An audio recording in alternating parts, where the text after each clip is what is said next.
If you can identify wood by smell, that's when you're a master craftsman. That's when you've hit the apex. I mean, I know that the red oak definitely, when I just rub my nostril along a long shaft of it, and just gently inhale and kind of rub it just on my nostrils. Just sniffing wood if you all don't day get a long. little oil on there, then you're never going to get the entire experience. So, Do you pre-oil your wood, or It depends.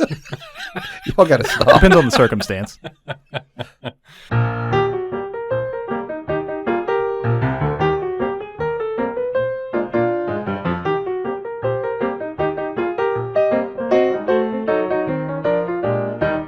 Well, hey guys, what's going on here? River Sullivan coming at you right here, right now, pre-recorded for your live listening pleasure for yet again another episode of This Evening Tonight.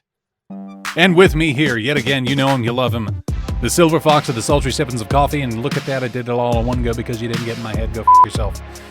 Scott! Yeah. Yeah, no, it's kind of anticlimactic. Oh, Okay, well, all right, okay. Yeah, good job. All right, I'm proud of you. And also here with us, guys, we have another guest here for you on the show to talk with us about the certain things of the magic of life that has happened to him. A man with myths and legends of his own to tell. Vic, what's going on, man? I'm good. How are you? Not too bad.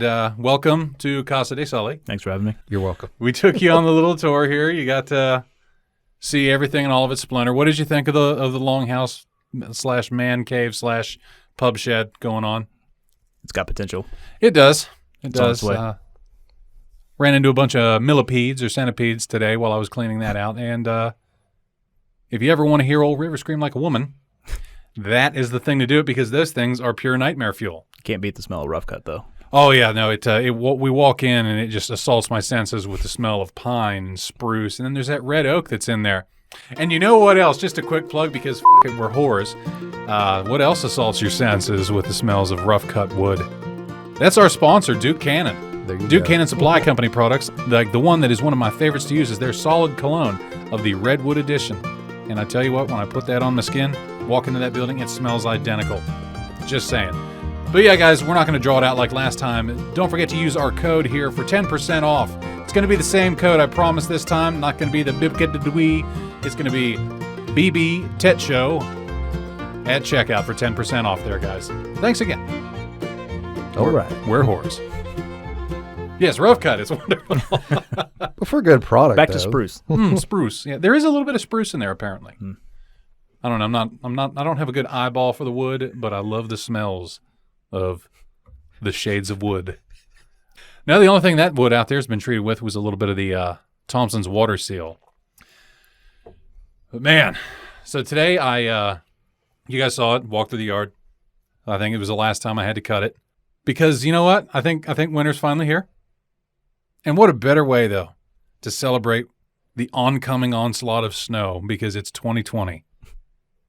Dark winter. Yeah, another dark winter. Yeah, the dark winter, for all we know. But to celebrate it with a little bit of Christmas cheer. And that's why we're going to talk about today's coffee here briefly.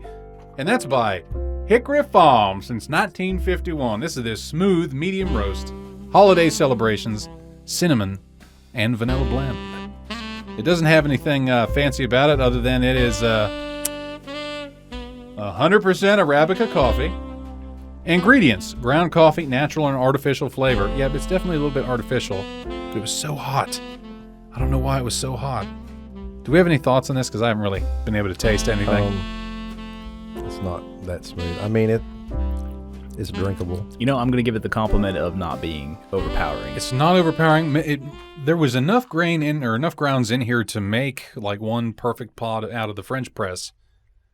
And yeah, I was like, man, this is going to be overpowering, and but I can taste a little bit of the cinnamon and the nutmeg. I won't say it's a top 5. It's a solid coffee. It's better than putting flavoring in your coffee. Yeah. Let's put it that way.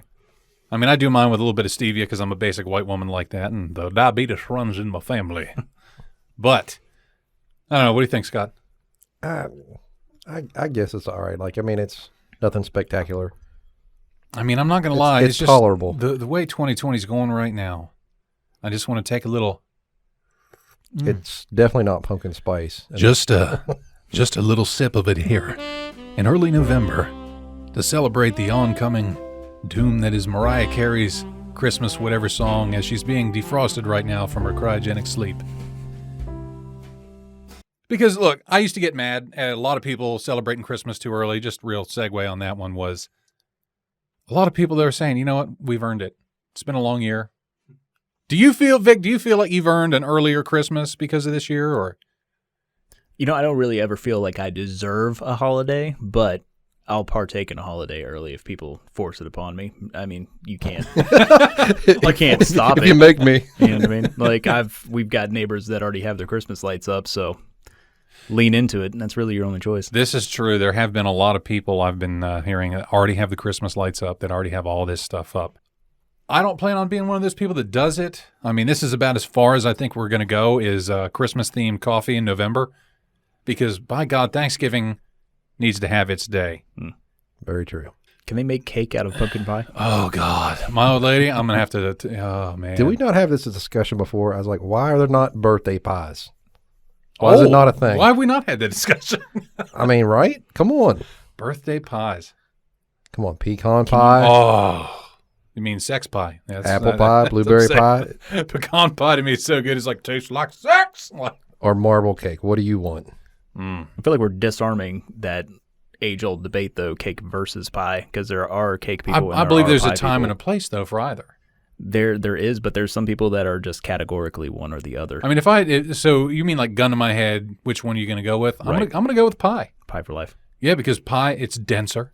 There's crispier and the butteriness of maybe your flaky crusts. For me, it's the options. Yeah, yeah. Cake, you're like fluffy or gooey. You know, it's about it. Like, yeah, cake is chocolate, vanilla, white cake. I mean, there's a good red velvet, but usually with too much icing, that's way too sweet. Yeah, or you get the people want the whipped icing versus the sugary icing. Man, this is not how I thought I was going to spend the first 10 minutes of this show. Then you get barbarians like my father that just take cake and mix it with ice cream, and then it's not cake anymore, technically at all. So now I used to do this cake for my parents. My father's a diabetic, and the diabetes does run in the Sullivan family. So I found, just quick baking tip, instead of using oils, like an oil to mix, use applesauce, because it does the same thing. It makes the cake juicier and last longer. You can actually kind of leave it uncovered for a couple of days. Now, these cakes that I made, they had a half-life to them. Like, because I went with the nuclear option, because I do all the applesauce to make it all diabetically friendly, and then I take like 3 pounds of peanut butter, melt it down in the microwave, and then drizzle it into the batter, and then cut through it like with a knife. And make that good marbling effect. So it was like mining for coal, but instead of veins of coal you were finding, it was veins of good old peanut butter. And my dad got to the point, he's like, son, you need to stop making these cakes because I'm starting to get kind of, I'm getting real fat. You could leave that cake uncovered for 2 weeks and it's just glistening. Sullivan family secret, though, you take the cake out of the oven and then you hose it down with like the butter spray. You know, the non-stick pan spray, the aerosol, like hose it down with the aerosol till it gets a good sheen to it. Wonderful after that. Yeah, it's just seals it off from all forms of oxygen and decomposition. Hot health tip. Oh yeah, I haven't made. Yeah, God, yeah. Then my heart just hurt just talking about it. So Vic, tell me a little bit about yourself, huh? Sure. Yeah. I've attended West Virginia University not once but twice. Both times, once before the Army, once after the Army. I was in the 82nd Airborne for 5 years. After I got out of this last iteration of college, I moved to Myrtle Beach for a couple years. Ooh, Myrtle. We know about the Myrtle. That's the Dirty demilitarized Myrtle. zone of Jim Justice. We shall not go there. Also known as Murder Beach. Okay. Yeah, I can see that. They did have some wonderful coffee, though, that Scott brought back from there. After being a flatlander for 2 years, I was ready to hit the mountains. So most recently, So how long did you live in the beach? I was 2 years. Yeah. Okay. Yep. On the beach? Question for you. Was it on the beach? You have like the trailer on the beach? It's like a quarter mile from the beach. Oh, I was going to be like, you like Riggs from Lethal Weapon where he had that little trailer That on the would've been- beach? yeah. That would have been badass. I mean, in So- a perfect world. So you're from West Virginia. West Virginia. Mhm. Okay. Yep. So being from West Virginia and then moving out to the Flatlander, people, I can't imagine that. Like when I was active duty, I was stationed in Montana for 6+ years. And that was big sky country. We're in the Cascades. And it was just all open. Like I felt naked without the mountains. because my entire field of view was horizon. Yeah. It was an insane thing. Did you have something similar to that? Did that take some time to get used to, or? It was really the first thing I noticed was the boredom of driving anywhere, like just because everything's just a straight shot for, X amount of miles. True. Then you have, of course, you get it into the more domesticated areas, like near the beach and that sort of thing, and nobody knows where to drive because everybody's from out of town. Oh, yeah. I went through Myrtle, man, when I stayed at Sandbridge Beach back a few months ago now. And when we went through there, yeah, it was very just kind of grid-like. It's easy to not really get lost when you're on the main area because it's all kind of gridded out. But, man, when we went to Myrtle, good God, I just found a place to park, and I said, "F it, we're walking everywhere." Because no, what made you want to come back? Mostly, I had a 2-year contract there working at a TV station, WPD. I was a producer there for a while. Okay. And once my contract expired, basically, I decided not to renew, and I knew that TV production wasn't my future. Yeah. And I've always wondered what kind of goes into TV production and stuff like that. I've done voiceover work for commercials, but just on the voice end, and my own production is just in-house production, and then I send it to a client, and then they plug it, they use it. But like on-site TV production, I can't even imagine. I can speak to the excruciatingness of it, just because it's very involved. You come in, the first thing you do is start figuring out what's happened in the time that you were sleeping, basically. Like you're somewhat responsible for knowing what's happened while you've been is this like a news asleep. agency? Or? Yes. Oh, okay. But our market was 55-year-old women. That's who we were shooting towards. Like, every message that we had, every story that we talked about, and whatever. So it was like the Weather Channel. We tried to, not be political, obviously, as does every news agency. And one thing I was proud of is we tried to keep things hyper local at that station. Yeah. Tried to really zero in. You try to be in the business of news happening. and not tabloid politics. Right. Not just tabloid regurgitating what CNN said and what ABC's like. Which I have respect for, because we were just talking about that a while ago. Was it feels like there's no real news anymore. You go to the big wigs at like Fox or CNN or MSNBC or HLN. And it's all just, it's like a game. Yeah, that's the frustrating part. Is you want to make it to the big leagues, be prepared to repeat everything that is just going on through Twitter or Facebook, pretty much. And you have the the higher corporate entities that own these smaller stations, like WBOI, WDTV down here. Yeah, you can tell the stories that they put together, and you can tell the stories that they were told to report on, or the stories that they were like, this is a must run, this is national stuff, and so with our ABC affiliate has it, but it's not really local news. It's important news, but it's not local news. Yeah. I feel like if everything was local news, we could take steps forward from there. But that's just my thoughts on. Comes down to where I like to tell or say, if people just cared more about their community, like things down to the local level, if everybody did that on the small scale, right, the big picture wouldn't be that much different. That's what newspapers used to be. Yeah. You used to be able to pick up the Dominion Post, and you rarely got news outside of the state back in, if you're looking back even 20, 30 years ago. For those, real quick, for those guys wondering too, the Dominion Post is one of West Virginia's largest newspapers, if not their largest, next to the Charleston Gazette? I think it's them, and then Charleston Gazette and Times West Virginian in that order. Yeah, Dominion Post is out of Morgantown, West Virginia, and it was a newspaper I read a lot growing up, and you almost noticed it when it got pirated, like the message got pirated. It was no longer news. It was, this is what we want you to know. We're not telling you what's going on. We're telling you what we want you to know. Yeah. Yeah, I feel like that's why people used to pick up the papers. They would find out just random things like, how's the local bee population doing? You know what I mean? Yeah. Stuff like that. Like, when I was a kid, my parents used to make me pick up the newspaper and read it, and I hated it. It was a chore. They were like, "You're going to read it, and you're going to read 3 articles about the news. You had to pick like 2 local ones and 1 like national, international one, and then we had to tell our parents about it." I'm grateful for that. It was just like growing up with my dad giving me a good work ethic of always, making sure that you stay busy, making sure that you stay gainfully employed, to never like suck off the system kind of stuff on purpose. I get it that welfare and everything is out there for people that need it, but they taught me not to be dependent on it. They taught me to go to the news for the news. Right. And that's what I would do. I remember feeling like an old man in my 20s going to the old Blue Moose Cafe when I'd swing by down there in Morgantown and be sitting there with my coffee, and I'd get their newspaper and I'd crack it open and enjoy my little coffee and just have my newspaper, and everybody else is on their phones playing around and shit.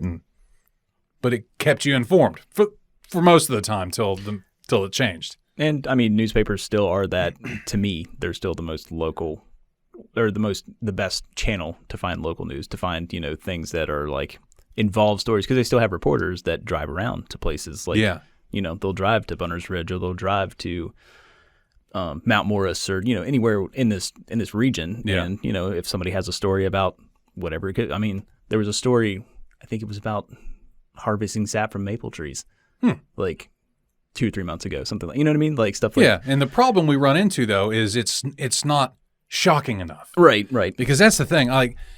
Fox News is very guilty of it, because I have conservative leaning values. So if I go to a major news source, chances are I usually end up on Fox. And I'll never forget any time that they were doing like the coronavirus numbers update. Like we had our own thing. We had like a little newsreel video or audio that would play. But these guys, it was like the opening of the show 24. Like you just felt despair listening to the intro music.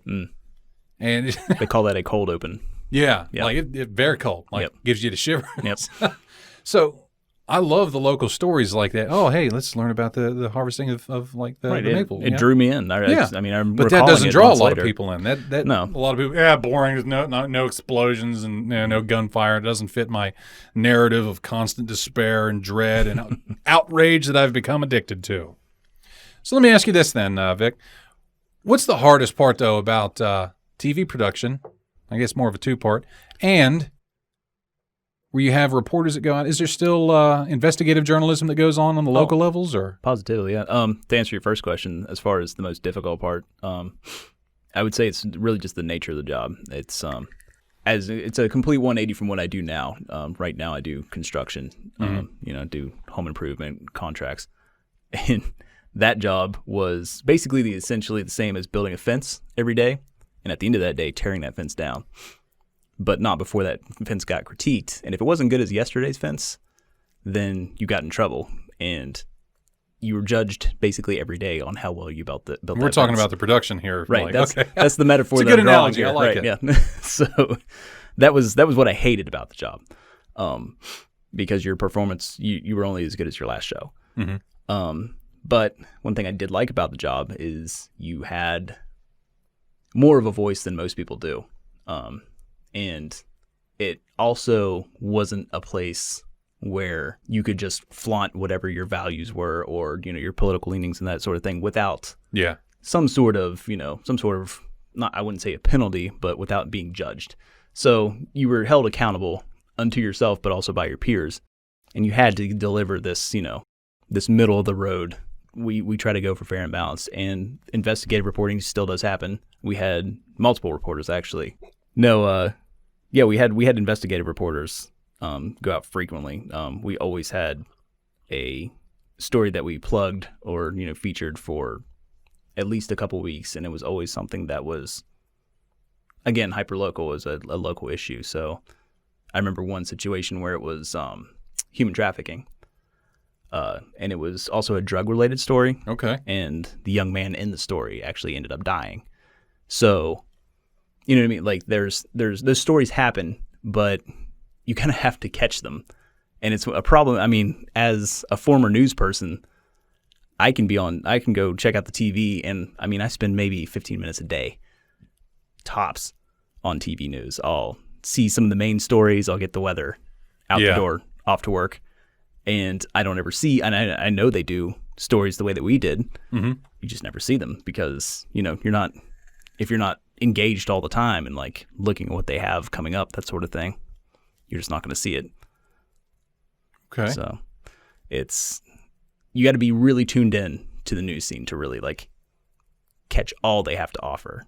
As hard as we try to bring it out, it's kind of like we need to be met in the middle. Yeah. So it's hard. So when you say the news scene, like what do you mean by that? Like being tuned into the news scene, like the inner workings, or like as far as just like, like kind of touching base, like you turn on your TV and start, your viewing session there, I guess, with like 5 to 10 minutes of your 5 o'clock news, newscast, whatever your preferred newscast is.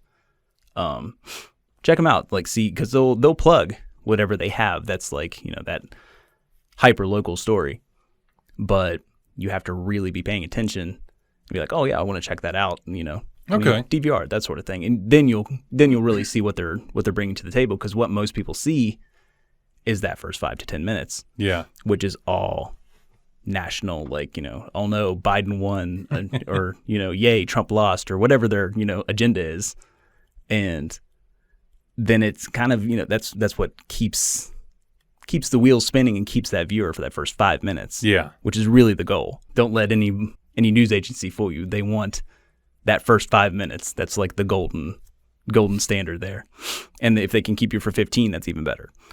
Is that like the FCC claiming for the ratings, or yeah, it's kind of the way that the so yeah. Also, the there work. You reminded me. So I guess as of today, when this comes out, as of right now, was it Joe Biden is now elected president-elect for the U.S.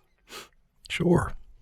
Currently, I don't know. Like, it feels like a Tom Clancy novel now. It's never going to end this year. No, I just oh god. But yeah, that's all I'm going to say on it. So as of right now, Joe Biden is president-elect. Let's move on and go on with our lives, because the one thing I will say, I hate to talk about this stuff, but social media has been on fire for since like the last 4 years. You hear it on both sides. Ooh, Trump train, choo-choo, Biden, riding with Biden. I don't care, okay? Who did I vote for? None ya. All right? But your candidate won or your candidate lost. For me, maybe it was the military mindset that I respect the orders of my commander-in-chief. You also don't have to respect the man. You respect the rank. Whoever it is that's sitting as president, I'm going to respect them to do their job. But at the end of the day, we're still living in the same country with the same people. Okay? Let's move on. I get it that there's people on the right that have been on all like Trump train, yoo-hoo, choo-choo, whatever. So now that Biden is president-elect, everybody wants to rub it in the other side's face. Whatever happened to being the bigger person there? I'm just spitballing here. Whatever happened to that where we go, all right, hey, my guy lost or my guy won. Hey, all right, okay, got to go to work. You mean just being a person? Yeah, just being a person. I know. We beat on that for a couple minutes, like every episode is, be a damn person. Please, just be a person. It's funny because I was thinking about it, like actually just on the way here, like when JFK was elected, people lost their minds. Like everybody that was conservative back then, because he was the youngest president too. Yeah, wasn't and he? it was also it was Nixon or nothing for for the older middle aged people that were middle class, that sort of thing. And when JFK won, they obviously flipped out about it, but nobody was calling for lighting cars on fire or anything like that. Like it's one of those things, like they were just like, okay, I guess we're stuck. Fortunately for those presidents, they didn't have social media to remember them in an indelible ink on the internet for all of eternity. Right. Because you think about that, because that just dawned on me, was all the presidents like Kennedy and like Roosevelt. Roosevelt was my favorite, Teddy. All you know is about all the good stuff they did and like the major accomplishments that they made and the major things that happened during their presidency. Because you had the news. That was it, was the news. And there wasn't the internet to preach about it. There wasn't a phone to tell you anything about it. It was just that. Now, these last few presidents and up until current, every mistake that they make is going to be on the record forever. Like the amount, the size of the microscope that these now current presidents, after the invention of the internet, I would never want that job. Well, I mean, as you have to have, some interest in history to know it, but I mean, Teddy Roosevelt, easily one of the more controversial characters in U.S. history, not even just, presidential history.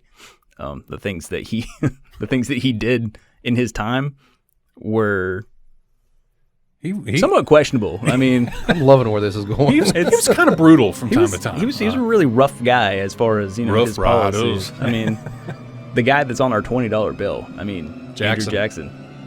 Wow, you want to talk about a controversial guy? That's the thing that got me with Andrew Jackson was on his deathbed. You know what I'm talking about? His last words. I beat the bank. Like, and then JFK, when he died, what happened 2 days later? scandal. The dollar bill was no longer good for 2 ounces redeemable of silver. It was just U.S. monetary currency. Well, I'm talking like that. We should get off this subject before the wrong people start listening. Let's drive it home. I like where it's going. People with tinfoil hats listening here soon. Mine's in the drawer here somewhere. Sometimes we don it for a little bit, but that is a whole rabbit hole. There's no, I don't have anywhere near the amount. We have enough time to record that, but the editing would take me a week if we start going down that rabbit hole. But speaking of other rabbit holes to go through, if you don't mind, I'm going to change our subject here a little, Vic, because I heard that you hiked the Appalachian Trail. In part. In part. How much of it did you hike? The first 700 miles. Oh, only the first 700. No big deal. Yeah, how dare you. How long is the trail? The trail itself is over 2,100 miles. It's from Georgia to Maine. Damn. Yeah, it's it was something where when I was finishing up this contract, I kind of identified the unique opportunity. I wouldn't have to go and get another job immediately. Yeah. I actually worked some side jobs just to make sure I had some savings, and decided to take a walk in the woods. That's what I did. You just Forrest Gumped it, man. Just kept going. Yeah, got dropped off in Springer Mountain. Where's that at? The trailhead in Georgia. Okay. And is that the start? It's not the start. The actual start starts Amicalola, because there's like a lead up trail. And it's like 23 miles to the top to the Springer Mountain. Oh, shit. And a lot of people like to take it in little sections, little snippets at a time. Yeah. I was of a different mindset back then. I was more of an optimist. I was thinking I was going to make it. You're going to do the whole thing. To Katahdin, to Maine. And I was thinking, even given a late start, this was June. Most people start in like February, April. So it takes them probably most of a year. I was short a few months when I started. Yeah. And I suddenly realized that, well, after about 3 days, I should say, I realized that walking 20 miles a day was not going to be fun and probably not going to be healthy.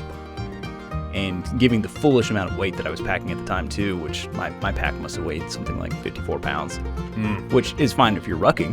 Yeah. Yeah, if you're a military guy, doing an 8-mile ruck with a 54-pound pack, that's cakewalk. That's nothing. That's why not until you're out of the game for a while. That's why my try knees. doing it again. That's why I can't kneel down without my knees cracking to this day. But because I used to be like 300-some pounds, and I decided to get my fat ass back in shape. Started to get my fat ass back in shape. What are you looking at me for? Because you coughed. Oh, sorry.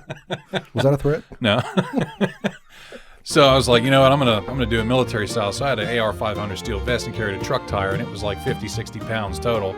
So when you're 320 pounds, trying to carry a total combined weight of almost 400 pounds and run it, it was not good. It worked. It got a lot of weight off really quick. Oh, yeah. But then it shot my knees and my ankles. Mainly the arches of my feet broke down, and I got plantar fasciitis so bad that when I'm out and about, I got to wear foot braces for them. And they're like, hey, probably the rest of your life. I'm like, okay. Yeah, I mean, I leaned out a lot. It was one of those things like, I shaved it down to about 15 miles a day was my goal there. And so I said, I was running with that weight, running just a mile. So I can't imagine doing 20 miles a day. And like, you had to have been burning through shoes. Oh, actually, the shoes that I used, I mean, I'm not trying to plug North Face, but they make some fine shoes. Yeah. The boots that I use now, granted, I did have to glue up every here and there. But I was going to say, yeah. Yeah, there were some repairs. You know who owns North Face? Is it Vanity Fair? Yeah, same people that own Victoria's Secret. Yeah. Also, little something for the ladies. Also and a high shoes quality and boots for the men. Clothing store, but high quality silk goods that I like to look at. I've not on me though. Not for. It's not for me. Let's say I've never had a complaint about Victoria's Secret. Yeah. Right. But yeah, no. I mean, as far as your equipment breaks. You know, like military people know that too. Like your equipment breaks. Like it's just things are gonna wear out. Things are gonna fail you. Do you have the paracord with you and some duct tape? I had I think I had like 30 feet. I have a spool in here of like 400 feet of paracord that I'm like, right. I don't know what I'm gonna use it for. But. See, I wanted to bring the spool because the spool that I air quotes acquired once upon a time that I'm still actually had to working buy my way that. through. But no, I mean that's one of the things, and I got to say to anybody who's ever thinking about backpacking, please take people seriously when you're looking through packing lists and taking like prescribed weights into account, because I was just John Wayne in the entire rig, thinking I was going to, it's like, I can hike 54 pounds. But you had it was a framed ruck though, right? It was an internal frame, yeah. Okay. Yeah, so it's like, I was a JanSport backpack. You'd be like, oh God. No, I was actually, I was so foolish from the onset of this that I actually thought about a Molly. Okay. Yeah, I was like, Molly, Give me a little assault pack, a little 72-hour kit. Technology that I'm familiar with, I know how it feels, I know how it works. Like, why wouldn't I go with what I know? And after talking with a few friends and getting some sense beat into me, they were like, no, you need an internal frame. You need this pack. Try to go ultralight if you can. Look, when I left the military, I was able to acquire a old school ruck with the aluminum frame, but it was all the Alice gear. Okay. Remember those, the big ones? Yeah, the big green Alice stacks, yeah. I had that thing loaded down, and it probably weighed 60 to 70 pounds. With all sorts of shit in it. And I had a gallon of water hooked off to it, and then I lived off 15 power bars. Because I crossed the country from Montana, clear over to the East Coast. And it was 7 days, and it was on a Sportster, which is a little 1200, which is about half my size. I'm a large man. It was not a good look, but I did it. And I'll never forget the weight of that pack was just trying to pull me off because I didn't have a 2-up seat, didn't have a sissy bar, nothing to support it. So it was all just death grip with my arms at 80 miles an hour trying to make speed and time. Man. And I remember passing 18-wheelers, and I swear to God, I think they could hear me passing them because no windshield, so it was all wind. There was a big wind sail. Just going, okay, we're good. And my arms would wear out, so you'd have to flex your core and be like... You just felt like you shit yourself after every ride. Well, people talk about, the people remember the good when it comes to trips like that. You remember all the best parts about the trip, and I don't know about you, but for me, I sometimes fail to remember the fact that every day, I do mean every day, for probably about an hour mid-hike, I would just lose my shit. I wasn't able to lose my shit on the road. But I do remember beginning and ending every day with 7 ibuprofen, and then just ass wiggle because your ass would go numb. I would feel the chin splits start up, and I'd feel like my knees start to do their thing, and I would feel like this crick in my neck from where the pack's biting in and that sort of thing. And I don't know, after that certain amount of that aggravation, I'd start to think to myself, this is stupid. I started cramping in all my joints, my tendons, in my ligaments, just in my arms and in my legs, just from being compacted because I'd ride for 8 hours plus every day, just trying to make time. And getting off the bike after every day, I averaged 400 miles a day. One day I did 560 because I ended up going through Indianapolis and then went through Chicago. So I was just hammered down, Dale, get the F out of here, because people in Indianapolis thought they were in the Indy 500. In Chicago, there was a high-speed police pursuit with 15 Suburbans. And I was like, I need to get off of this beltway now. So I just knuckle up and got out of there. And it was almost 600 miles later, I got off the bike and was like, checked into my hotel, went to go hang out in the pool, made it to a lounge chair, laid down, and woke up 5 hours later in the pool, on the side of the pool. Still hadn't checked into my room in my bag, holding it like it was a little baby. You find comfort in strange places. Yeah. I actually ran into, I forget his trail name now. There were several veterans that I ran into on the trail. And I bet you ran into some interesting people. And, the veterans you can pick out right away. Just the look, the walk, that whole thing. that look of determination yet fatigue. Or just but salty, don't want to do this anymore. Actually, in that particular day. But the eyes still say, gonna do it. Don't wanna, gonna. That particular day, I woke up near one of the shelters. I think it was near Franklin. And decided instead of going out the path, because it was about 3/4 mile to get back on the trail, I decided I was just going to shoot an azimuth, walk through the woods. Okay. Which, how can that ever turn out bad, right? Yeah. Hey, how hard can it be? Don't get me wrong. Shooting an azimuth is like a lost art now. And about, I don't know, probably about a half hour later, there I was tearing apart some poor unsuspecting laurel tree because I was just so aggravated with the situation that I got myself into. And about midday, I ran into this guy. I want to say his name was Trail Arms. I want to say that was where I met Trail Arms. Ex-Marine. He was called Trail Arms because and a common expression is trail legs when you develop your trail legs. Well, he had trail arms because his legs were shot from his Marine experience, and he used his trekking poles heavily, more so than other people. More than using them to support his own weight almost. From what I was told about him, he apparently burned through trekking poles like none other. So, yeah, he was just mostly getting through on his arms. I mean, he had legs. He was, he used them, but he was. Were these the most cock of diesel arms you've ever seen? He was just an upper body guy. He was that guy when you're doing the rope climbs. Like he was just hand over hand the whole way up. Legs no feet. Right. Just dangling. Right. Just dangling. But I was talking to him about it, and I was telling him about, I admitted somewhat sheepishly my shit losing session, and he was like, man, he's like, that's everybody. He's like, that happens to me probably twice a day. Like, there's something that happens, and I'll throw something valuable, like my water source or my cell phone or, something like that. And he's like, I've had to go dig myself out of the woods twice just because I lose my temper at something that's happening on the trail. But that's the thing, is they keep doing it anyways. That's the fascinating thing about hikers. And the payoff is huge. I will say that. Yeah. My Facebook currently doesn't do it justice because I'm horrible about posting pictures. But man, like there were so many times that I would be somewhere and the words unreal just kept going through my head with whatever I was seeing, whatever was happening around me, Yeah. Whether it was a weather event or, whatever. Sometimes I was at 6,000 feet. Sometimes I was at 0. It was an experience for sure. The only thing I think that really capped off this summer for me, my summer of vagrancy, as I like to call it, was my trip out west. Like, if I hadn't had, because at one point I was straddling the West Virginia line, just sitting there leering at home, just literally every day waking up and looking west and seeing my home state and thinking, man, I could walk in and I'm done. Like, because West Virginia was my goal. That's all I was trying to do, was make it to West Virginia. I was like, I could be done any day. Yeah. And finally, almost gratefully, I would say, one of my buddies, my Army buddies, lives out in Phoenix, and he was like, hey, come, take a trip, come visit the family, that sort of thing. I was like, perfect.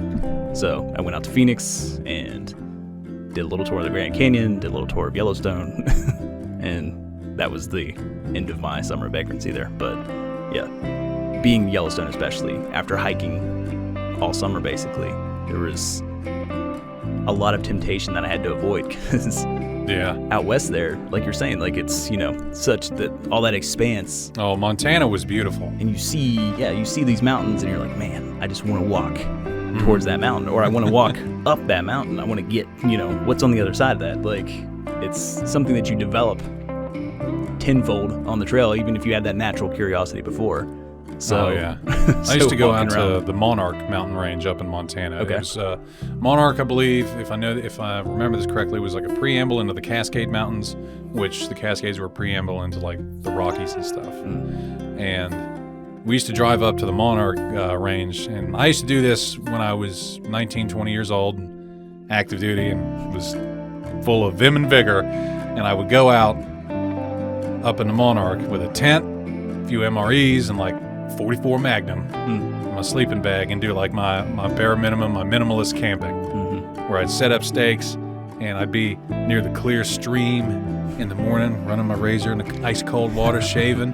But there were people that camped out there, because I always remember it was funny because I'd be like dipping it in the water and I'm shaving, and then you look and there's like a Winnebago comes up this bumpy road next to me, and they're like looking, they're like, hey. I don't know what happened. Like now I'm in my upper 30s, and I feel like I'm getting softer because last time I went camping, I woke up and didn't have a mattress or anything. It was like, oh, my back. Drove out like an hour to a Walmart to get an inflatable mattress, a plug-in air compressor, and just shoved it inside the tent, Oh, didn't have enough cord. Made another trip back for 150 foot of extension cord to the nearest power source so I could get it plugged in and inflate it. Yeah. Well, it's really the best teacher there is experience. So. Yeah. That and the aches and pains in the mornings are usually good at reminding me going, hey, you know what you thought was a good idea last night? Wasn't. Although I'll recommend it to anybody at any age. A lot of people don't think about camping in the winter, but man, I loved it. Do one night. Just find a spot, even if it's just up in the woods somewhere. There's something about it when it's the finally getting that perfect comfy, that warmth inside of your tent where you can touch the side of the tent and sometimes it has that condensation. Sometimes it's a little bit colder, icing. But it's juxtaposed to when you get outside of that. Oh, it's frigid. Right. Like you don't want to leave the tent. Like it's like being in that cabin. You got your cabin with your fireplace, like the bougie fireplace or the BS fireplace, as we call it. Like when I have that fireplace going, there's nowhere else I'd want to be. I get to be here with my old lady, and it's cold out, and you don't want to go outside. I understand it with the tent, and you don't really even have to be with somebody. It's just by yourself. You're like, oh, I'm out here, yet I'm comfortable. To know you're out in wilderness, and yet your needs have been met. You're comfortable. Like I love it. It's the Jeremiah Johnson vibe. Yeah. Oh, great movie, by the way. Yeah. That's if you don't aspire to that, then I don't know what you're trying to do. Honestly. What was what was that guy in Jeremiah Johnson? Who, the actor? No, that's Robert Redford. But the other guy that had always had the furs. Oh, the bear hunter? Yeah, the bear hunter. What the hell? Called him Pilgrim. Yeah, that Pilgrim. The same pilgrim I've been smelling for 3 days and hearing for one. Then he found the dude. The Indians buried him, and his head was sticking out of the dirt, and they tried to scalp him, but he's like, ain't got no hair, so they can't scalp me, so they buried me.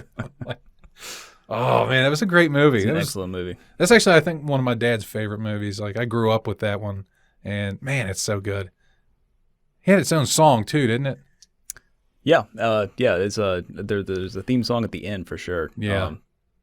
Because I remember the final words of the song are, some say he's still up there today. Like and I feel like it's a who's the guy? Kenny Rogers. I feel like it's a Kenny Rogers kind of thing. But I 100% blame Jeremiah Johnson for my decision to hike the trail. Ultimately, one thing led to another there, but I think Jeremiah Johnson's where that train of thought probably initiated. Yeah, for me, it was Wild Hogs. Who introduced me to Jeremiah Johnson was Jim Lockhart Jr. So that sounds about right. Yeah, it's pretty accurate. Also, a Christmas story. Classic. Speaking of Christmas. Well, it's November, so why not? Right. Let's just lean into that one. I have to say, I've been going to the stores. I've been seeing the decorations out, and usually that upsets me. You getting that warm? No, hear me out. Okay, all right. Although I'm still upset at it. It's a little bit less so this year. Not that I deserve an early Christmas, but I think we all need one. I don't know about early, but I just want a long one. How's that? I think we just need a holiday. Yeah. Good long Christmas. Yeah. It's going to be a warm one, I feel like, this year. The almanac was telling me that it was going to be bad. Dark winter. I'm hoping. Well, I don't know about dark. I don't want dark winter. I think it's going to be freezing and not snowy. I want snow. I feel like there's not going to be a lot of snow. I want the snow so bad. I feel like it's going to be one of those winters that drags out into, mid-June in West Virginia. Sounds about right. But see right there, you've seen the building. That is what is that's what's going to carry my spirit and my soul and my morale is when I get that building done. And I will have that thing done, I'm promising myself, within 2 weeks. Because I got 7 more days, and then the gravel comes in for the floor. Once I get that fire pit in there and that backsplash put up on the rafters, I'm gonna be like, if I get a little bit of snow, I'm gonna be playing like all the Christmas music, like that, that Nat King Cole style, there you go. That smooth jazz Christmas. While I'm in there around my fire pit, drinking on a nice eggnog or a nice adult beverage. Because you can't go out anywhere right now, and they're saying this COVID shit's going to get worse in the winter, which, okay. So I'm going to recommend for your off time to get an 80-inch TV in there and just exclusively play Skyrim. Oh, well, we do we do have the Elder Scrolls Online. There you go. Scott's in it. I'm in it. I've only been able to get on like the one damn time. I've been so busy. And then our buddy Nathan is in it, and he's pretty much carrying me right now because He's been storing up all the supplies, and he's like, I got weapons, I got armor, I got all this stuff crafted for you. I'm like, I got a bunch of soul gems that'll charge. Like, I can recharge the batteries. That's about me. Like, I've spent an inordinate amount of time on Skyrim for sure. Yeah, Skyrim comes up a lot in this show, and man, At least once an episode. Yeah, even if it's just in passing, and then we had. Well, look at that! Your guest brought it into the show. Even I mean, that's how charged the atmosphere is. I'm telling you, I knew nothing about this association until I spoke it, and here we are talking about Skyrim. I told you about my experience with my youngest, or no, it was my oldest that I turned on to Skyrim. Yeah, and he was getting all the cups. He was stealing all the cups so he could buy a horse. So I'm thinking the Christmas gift is looking that way. So the tradition will continue. Oh man, the tangled webs we weave here too, because I just remembered that on my pack I actually sewed on a patch. You know the dragon, the emblem. Yeah, that's the Dragonborn. That's on the back of my pack because I needed a way to quickly and easily identify my How pack. awesome would it have been though if you were on that trail and like this wispy old dude was like, Novocaine. Like, oh shit, Foos, But Foos rode up. to my shock, actually, only about 3 people called me out on it and said, "Is that Skyrim on your backpack?" And like, yeah. Like, and actually, of the 3 people, one was a guy and one was a 40-something-year-old woman, and the other one was a 30-something-year-old woman. Both of whom were huge Skyrim players. Hell, there's an 80-some-year-old grandmother that has a YouTube channel, and all she does is play Skyrim. See, it spans She's got generations. millions of followers. She's supposed to be in the new one. Like, she died, didn't she? Yeah, but I think they did still, like, I don't know if they're still working on it. Yeah, they're going to put her in Elder Scrolls 6. Yeah, as homage. Skyrim Grandma. Or Skyblivion. Oh, man, I'm just thinking all the Skyrim stuff you could have done there on the trail. If somebody's like, is that the dragon? He's like, you should have paid the fine. Like, what? Stop! You've broken the law. Move along, sneak thief. Traveler has coin, Khajiit has wares. I'm sorry, I love doing all the Skyrim voices. Carry skooma and deal it as I go. Yeah. If you only had Although I'm sure that's only legal in Oregon now. So Dawnbreaker? a beacon of just leave it out there on the trail. And so, another hand touches the beacon. we should research post show see if skooma is one of the drugs that's now legal. Oh yeah, as skooma, well. yeah. Oregon, right? Mm-hmm. Yeah, They legalized everything. everything. Oh, really? Decriminalized everything. Wait, no, are we being this for real? Yes. I mean, not about the skooma, I get it, but Oregon decriminalized Yes, all the drugs. there are several memes about it to prove it. All the drugs. Yes, How's that going? I'm not sure. It's gonna be the new Vegas. We have to wait on the fallout. My God, it's either going to go really good because there will be no crime because everybody's just strung out, and all the drug dealers are just giving away their drugs, or really bad because everybody's strung out, and they've all taken PCP. But yeah, I think about Oregon as well. I mean, it's certainly I've heard things, about the climate, the general depression that proliferates that state. Oh man, there's a whole Bill Hicks vein we could go down on that. So maybe that copious amount of drugs and the variety now available is necessary. Maybe there's something to that. Maybe it's too much of the bad stuff, like the synthetic stuff out. Excuse me. Too much of the like synthetic drugs, like your K2 and stuff like that, and your Suboxone. A lot of people are using that. Maybe they're going, let's legalize everything, so they'll come back home to good old Uncle Gazpacho, some green. Let's try to avoid having people eat each other's faces. What was that? Bath salts, right? Yes, the first zombie. The gentleman who ate the other gentleman's face. I think they just got to a point of like, 2020's been a bit much. We just need this, We're going to need it. Well, I mean, I guess it's cheaper than offering a lot of the essential workers hazard pay.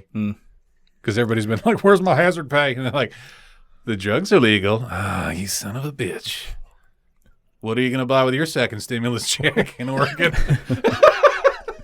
I always caution precedents with stuff like this, like with COVID, with 2020 being what it was, I mean, to somebody who survived the plague, Yeah. Oh, God.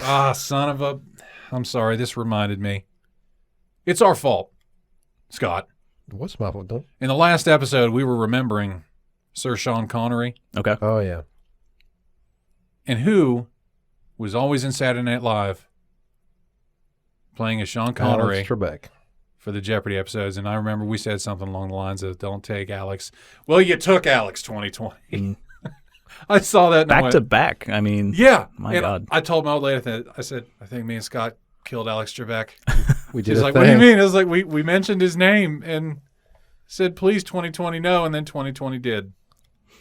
We're sorry, world. If it was our fault, please forgive us. I did not want Alex to go. He could have waited till next year. I don't want to pay any service here, but I don't think it was karmic. If it makes you feel any better, just Yeah. because it's it's not as though it was. It's not as though you said how hard can it be, or what are the odds that Alex Trebek. You didn't invite karma. We did ask it, please 2020 no, and then 2020 said, Right. go fuck yourself. But you asked directly. I'm gonna. You didn't say surely not, which is thus inviting karma. So if anything, it's 2020's fault. Well, not we ours. surely are not going to get any snow this winter then, right? Huh? Who knows? I want it. Surely not. Surely not. It's going to be such a great winter. Dark winter. It's going to be a bright winter. I don't want to. That was actually the only time that I ever played the veterans card was in jest, and it was to teach a lesson about precedent because I was a manager at a local bar and eatery known as Kegler's. And at this facility, the girls, they're all between the ages of 19 and 25 roughly. Mm-hmm. And they have bad days. And my job mostly was to not, make their bad days worse. Yeah. That's the way I looked at it anyways. Occasionally, though, I just took the lazy man's option, and they would say, man, I can't believe blah, blah, blah is happening. Like, my life is so bad right now. And all I would say is, yeah, that's like this one time in Afghanistan. And that's where I would leave the sentence. And 9 times out of 10, they would smack me or they would, cuss at me or whatever because I'd immediately undone whatever their issue was in that moment. Just by saying those first 5 words You there. took my moment and deflated the shit out of it. Which, I feel like if you're going to be a veteran and you're going to play the veterans card, use it for that. Use it for good. Don't use it for drinks. Don't use it for, No. I'll never forget the day I played mine. And that was right after I got out. I managed to find a job when I crossed the country. I ended up in Ohio. And I was in the Dayton, Ohio, Riverside area, but ended up getting a job in Springboro, Ohio, selling Kirby vacuum cleaners door to door. And that was a terrible job. You have to be really passionate about a damn vacuum to sell them, but I needed money, so I did what I could. And I'll never forget this house. We called it banging in. You'd walk up, you'd bang in on the door, and then they'd open the door and be like, hello, my name is River. I'm doing a demo of the Kirby. If you just let me carpet clean for you for free, you can say no. So I get to this house, and I remember seeing in the window, they had the red bordered flag with the white center and 2 blue stars, meaning that it was a family that had 2 service members. And I knock on the door, and this nice lady answers, and I said, hi, my name's River. I'm just demoing these Kirbys. And we talk, chit-chat for a little bit, and she eventually just says, yes, come on in. Well, her man, all of a sudden here, I don't think so, Scooter, and comes charging down this hallway straight at me and stiff arms me right in the chest, right in the solar plexus, knocks me on my ass. I land on my back out in the front yard. He's like, we ain't selling none of your shit around here, giving me an earful. And without even thinking, all I said was, thank you. And he said, what? I said, I just wanted to say thank you. I noticed the flag there.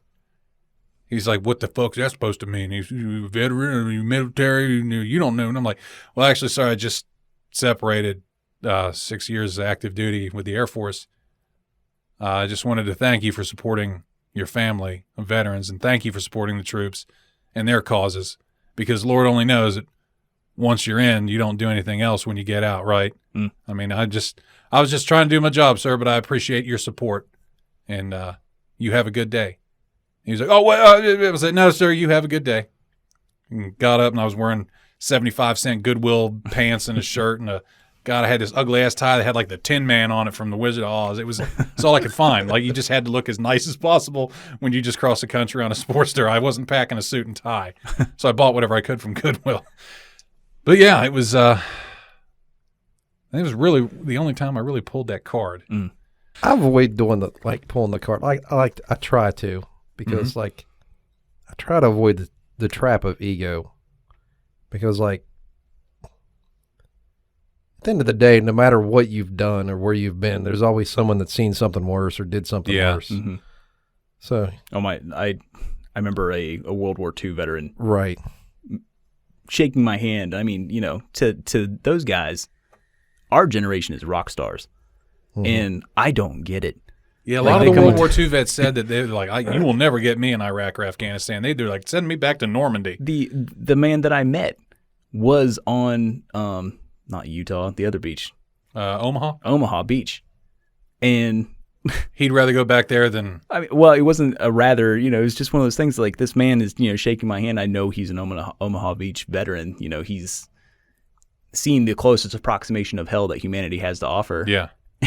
I mean, my tour next to his, you know, I mean, there's not even apples and oranges. Like, you know what I mean? Worlds apart. Like, and that's why, I don't know. Like, it's stunning to. That's why I feel like it's our responsibility as veterans to look at younger active duty guys, like guys that are getting into this sort of thing, and especially now that we're approaching a place where there's not an active need, I guess you could say.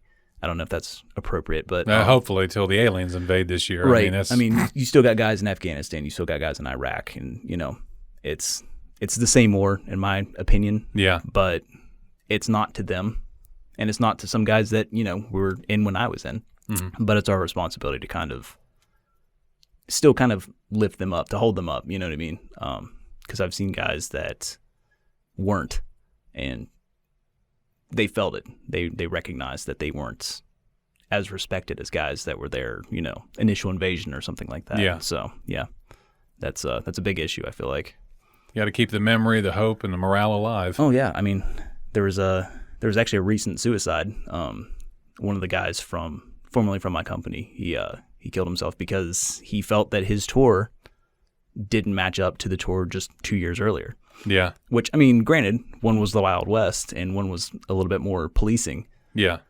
But that was enough for people to, I guess, not make fun of him, but, you know, hold him in a certain light, you know, say, well, you didn't do as much as so-and-so, or that sort of thing. And that was something I struggled with for a little while. It added up. And that's the inner branch. I never got to deploy. Navy versus Army versus Marines versus Air Force. I mean, I have equal respect for all the branches. I mean, hell, even the Coast Guard. But for me, it was like I never got to deploy. And I signed up. I was one of those guys that signed up right after 9/11. Never got to deploy. 6+ years of continental servitude. Like, and I dealt with that internally for years.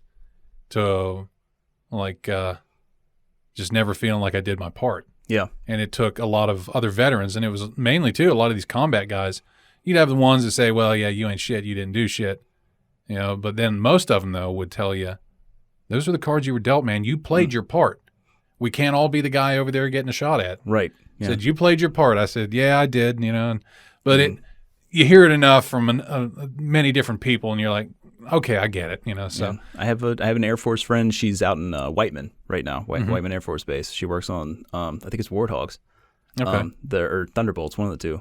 I can't remember which one's like buzzing right now. But anyways, she was expressing this, you know, I don't do anything. Well, like, you know, we don't have morale. We don't have blah, blah, blah. And something about her unit, their name is the Rangers. Yeah. And she was talking about how they catch, you know, all kind of hell because their name is the Rangers, and there's, you know, the Army Rangers. And hell, the anagram for my MOS was SF. Which, like, security forces was like, oh, you're SF, huh? Oh, yeah, motherfucker. No, it's security forces. It's not special. We're not special. I know this. But you could hear it in her voice, like her kind of coming down on herself. And, you know, I was real quick to like nip that in the bud. I was like, no. I was like, don't accept that from anybody, because let me tell you, as one of those guys that was like on the ground in Afghanistan. I can remember not once but twice where there was an A-10 somewhere in our, you know, NRAO, and just knowing that they were there just hearing like their guns go off in the middle Put of you the at night. ease a little bit. Much less the show of force. I think show of force was 2010. Yeah. In that summer, we had an A-10 just buzz the treetops. And I mean, the fact that there's people like her that keep these planes going, that then buzz treetops and keep the bad guys' heads down overseas. Yeah. I mean, it's got to start somewhere. The chain's got to start somewhere, and that's what I was trying to explain to her. But, Knowing that every cog in the machine is actually important, because it's easy when you're not the front page guy getting shot or blown up, and it's for the people behind the scenes. Yeah, it's a hard thing for to cope with, because those people don't get a lot of coverage. It's don't believe any infantryman that tells you that it's just, I don't know, lone survivor every day. Like there's a hell of a lot me of and my sidearm, and Charlie was everywhere.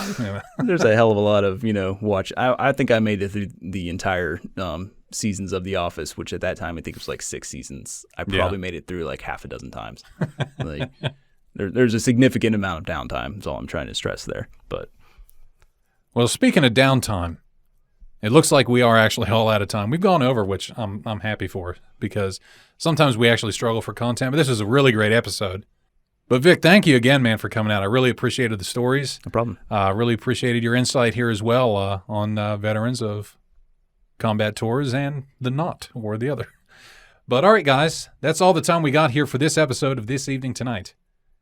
Don't forget all the other different ways here that you can listen: Amazon, TuneIn, iHeart Radio, Stitcher, Spotify, Sounder, Google Podcasts, and iTunes. Also, don't forget to check out the merchandising, shop.spreadshirt.com/TET show. And also, don't forget to get on over to dukecannon.com and enter the promo code BB-TET show at checkout for 10% off your order. They got a lot of good holiday gift bag things going on right now. They got a barrel. They have like a whole, like an actual oak barrel. They got ones with like a hatchet in it. They sell them to you in ammo cans. So thanks again for stopping by, guys. Thanks for tuning in. And on behalf of myself, Scott, and Vic here, till we see you next time, peace out. Later.